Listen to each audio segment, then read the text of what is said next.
ساتھ ابھی ہم نشست نمبر 111 کا ذکر کر رہے تھے. اب جو ہے ہم 12 پہ پہنچ گئے ہیں اور اس کا عنوان ہے بتوں سے کعبے کی صفائی، طواف کعبہ اور کچھ لوگوں کا اسلام لانا. گزشتہ نشست میں ہم فتح مکہ کے بارے میں بات کر رہے تھے اور یہاں تک پہنچے تھے کہ اللہ تعالیٰ نے اپنے نبی صلی اللہ علیہ وآلہ وسلم کی نصرت کچھ اس طرح فرمائی کہ بغیر کسی بڑے کشتہ خون کے مکہ فتح ہو گیا. اللہ سبحانہ تعالیٰ نے اپنے حبیب صلی اللہ علیہ وآلہ وسلم سے فتح مبین کا جو وعدہ فرمایا تھا وہ پورا فرما دیا. اب جو نبی صلی اللہ علیہ وسلم کا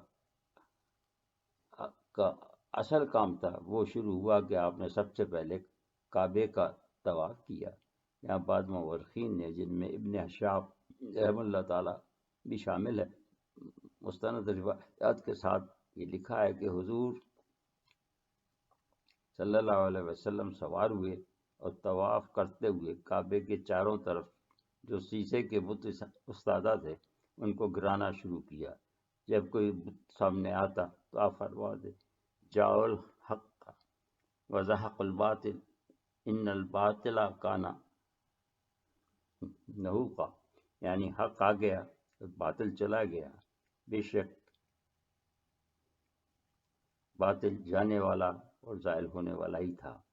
اس کے بعد جس بت کی سر کی طرف اپنی قمشی سے اشارہ فرماتے وہ گدی کی طرف جھک کر گر جاتا اور جس کی گدی کی طرف اشارہ فرماتے وہ سر کے بل جھک کر گر جاتا. جو کل تک لوگ انہیں پوچھتے تھے وہ ان بتوں کو حضور صلی اللہ علیہ وسلم کے حکم کی تعمیل گرتے ہوئے دیکھ رہے تھے. اس طرح ایک جمع غفیر جمع ہو گیا.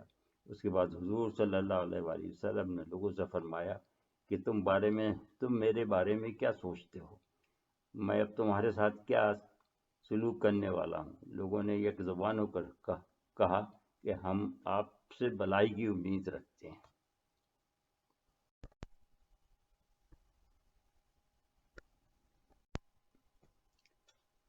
کیونکہ آپ صلی اللہ علیہ وآلہ وسلم ایک اچھے باپ کے بیٹے اور اچھے بھائی ہیں. اس پر حضور نے فرمایا کہ جاؤ اب تم آزاد ہو، اور خانہ کعبہ کے اندر داخل ہونے سے پہلے یہ خطبہ ارشاد فرمایا جس کا ہم محاورہ اردو ترجمہ پیش کر رہے ہیں. اللہ کے سوا کوئی معبود نہیں ہے، نہ کوئی اس کا شریک ہے. اس نے اپنا وعدہ سچا کر دکھایا اور اپنے بندے کو اپنی نصرت سے نوازا، اور صرف اس نے ہی تمام باطل گروہوں کو شکست دی. سن لو آج کے بعد ہر موسوسی برتری اور تمام خون اور مال ماضی کے جن کا دعویٰ کیا جائے، میرا خون ان دونوں قدموں کے نیچے ہے، میں انہیں ساقط کرتا ہوں.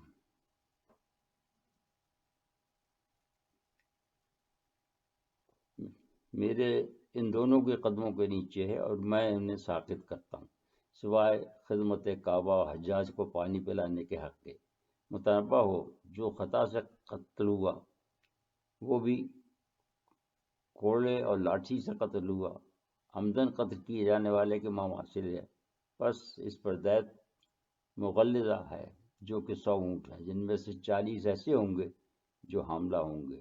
اے گروہ قریش، اللہ نے تم سے جہالت کی نخوت اور آباء و اجداد پر تواخر سلب کر لیا ہے. سب انسان آدم سے پیدا ہوئے اور مٹی سے. اس کے بعد سورہ نمبر 49 کی آیت نمبر 13 تلاوت فرمائی جس کا ترجمہ درج ذیل ہے. اے لوگوں، ہم نے تمہیں ایک مرد اور عورت سے پیدا کیا اور گروہ یا قبائل میں اس لیے تقسیم کیا کہ تمہاری شناخت ہو سکے اور شناخت آسان ہو. لیکن اللہ تعالیٰ کے نزدیک تم میں سے سب سے بہتر وہ ہے جو متقی ہو، بے شک اللہ تعالیٰ علیم و خبیر ہے.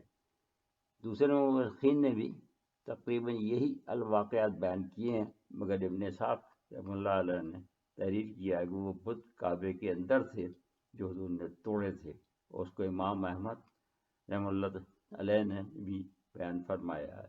اصل میں بت دونوں ہی جگہ پر تھے اور مختلف لوگوں نے مختلف جگہ پر روایات بیان کی ہیں اور ان میں یکجائی اور تسلسل نہ ہونے کی وجہ سے یہ مسئلہ پیدا ہوا، ورنہ واقعات دونوں ہی وقوع پذیر ہوئے ہیں جن کی تفصیل ہم آگے پیش کر رہے ہیں۔ ابن اسحاق رحمہ اللہ علیہ نے تحریر کیا کہ ان سے محمد بن جعفر بن زبیر رضی اللہ عنہ نے کئی دیگر حوالوں کے ساتھ بیان کیا ہے کہ پہلے حضور صلی اللہ علیہ وآلہ وسلم نے حجر اسود سے طواف شروع کر کے 7 مرتبہ طواف فرمایا، پھر کعبے کے کلید بردار حضرت عثمان بن طلحہ کو طلب پایا، ان سے کعبے کی چابی لے کر دروازہ کھلوایا۔ جب آپ صلی اللہ علیہ وآلہ وسلم بیت اللہ میں داخل ہوئے تو سامنے سب سے پہلے جو چیز نظر آئی وہ کبوتر کی شکل کے لکڑی کے بنے ہوئے 2 بت تھے، لہذا حضور نے خود اپنے دست مبارک سے ان کو توڑ کر پھینک دیا۔ پھر آگے بڑھے تو دیکھا کہ کعبے کی دیواروں پر تصویریں بنی ہوئی ہیں جس میں حضرت ابراہیم علیہ السلام کو ازلام والے تیر تقسیم کرتے ہوئے دکھایا گیا ہے۔ اس کے حضور صلی اللہ علیہ وسلم نے فرمایا کہ اللہ ان کو غارت کرے، انہوں نے ہمارے بزرگوں کو بھی نہیں بخشا اور ان کو یہ پھال کے تیر تقسیم کرتے ہوئے دکھایا ہے، جبکہ اللہ تعالیٰ فرماتا ہے کہ ما کانا ابراہیم یہودیہ ولا نصرانیہ ولیکن کانا حنیفا مسلما وما کانا من المشرکین۔ ترجمہ با محاورہ اور تشریح: ابراہیم علیہ السلام نہ یہودی تھے نہ نصرانی، کیونکہ یہ مذاہب اس کے بعد کی پیداوار ہیں، بلکہ وہ مسلمان تھے اور دین حنیف پر قائم، نیز وہ مشرکوں میں سے نہ تھے۔ اس کے بعد حضور صلی اللہ علیہ وآلہ وسلم نے تمام بتوں کو توڑنے کا حکم دیا، جو کہ آنن فانن توڑ دیے گئے اور دیواریں بھی تصاویر سے پاک کر دی گئیں۔ امام احمد فرماتے ہیں کہ تصاویر مٹانے کا کام حضرت عمر رضی اللہ تعالیٰ عنہ نے سر انجام دیا تھا۔ اس کے بعد حضور صلی اللہ علیہ وآلہ وسلم نے بعض مورخین کے مطابق اندر 2 سجدے کیے اور بعض کے مطابق 2 نفل ادا فرمائے۔ وہ جگہ بعض روایات کے مطابق ابن عمر رضی اللہ تعالیٰ عنہ کو معلوم تھی اور وہ وہیں نوافل ادا کرتے تھے۔ حضور صلی اللہ علیہ وآلہ وسلم جب بیت اللہ میں تشریف فرما ہوئے تو حضرت علی پاس آ کر کھڑے ہوئے اور عرض کیا کہ یا رسول اللہ، ہمارے لیے کوئی حجاب کی جگہ کا بندوبست فرمائیے اور اس کے ساتھ ہی سقایا کا حکم بھی صادر فرمائیے۔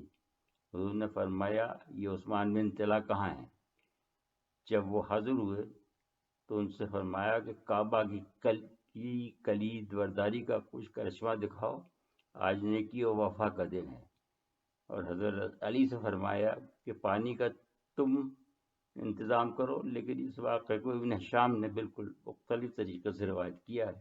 اس میں انہوں نے تحریر کیا ہے کہ جب حضور صلی اللہ علیہ وآلہ وسلم بیت اللہ میں تشریف فرما ہوئے تو علی نے درخواست کی کہ کعبے کی کلید برداری اور سقایا مجھے عطا فرمائیں، جس پر انہوں نے کعبے کی چابی حضرت عثمان بن طلحہ کو اور سقایا حضرت علی کو عطا فرمایا۔ اس میں کئی قباحتیں، پہلی تو حضور صلی اللہ علیہ وسلم کا وہ خطبہ ہے جو کہ ہم اوپر پیش کر چکے ہیں۔ اس میں قطعی واضح ہے کہ حضور نے ان دونوں خدمات کو اسی طرح جاری رکھا، یعنی یہ شرف اپنی جگہ رہا، جس کے پاس سقایا تھا سقایا رہا، جس کے پاس کلید کعبہ تھی اس کے پاس کلید رہی۔ اس کے مزید ثبوت ہر مرحلے پر بھی حضور نے اپنے عمل سے ثابت فرمائے کہ بطور کلید بردار کعبہ ہر مرحلے پر عثمان رضی اللہ تعالیٰ کو یاد فرمایا، اور اس کے علاوہ بھی تاریخ میں کہیں ثبوت نہیں ملتا کہ اس کے بعد سقایا حضرت علی یا ان کی اولاد کے پاس رہا ہو، لہذا وہ اس قسم کا وقتی انتظام ہوا جو اب بھی کچھ عرصے پہلے تک حج کے موقع پر رائج تھا کہ حجاج کے لیے ٹاٹ کے پردے لٹکا کر عارضی بیت الخلاء بنا دیے جاتے تھے، خصوصاً مزدلفہ کے قیام کے دوران۔ راقم حروف نے بھی یہ انتظام دیکھا ہے۔ اب معلوم نہیں کہ کیا شکل ہے۔ یہی اہتمام یہاں لشکر اسلام کے لیے کیا گیا ہوگا جس کی حضرت علی نے درخواست پیش کی تھی، کیونکہ اتنے بڑے لشکر کا یہ انتظام اولیت کا حامل تھا۔ جو باوضو نہ تھے وہ طواف کے لیے بے چین تھے۔ اس انتظام کے بعد ان کے دل کی مراد برائی، اور صحابہ کرام جن کو وضو یا غسل کی ضرورت تھی وہ رفع حاجت وغیرہ سے فارغ ہو کر طواف کے لیے وضو یا غسل کرنے لگے، تو مشرکین مکہ انہیں بڑی حیرت سے دیکھنے لگے اور بولے کہ ایسی عجیب و غریب بات ہم نے نہ پہلے دیکھی نہ سنی۔ اس کے بعد صحابہ کرام نے طواف کیا، حضور کے اتباع میں اس طرح نوافل پڑھے اور زمزم پر جا کر پانی پیا۔ اس دوران ظہر کا وقت آ گیا اور حضور نے حضرت بلال کو اذان کا حکم دیا۔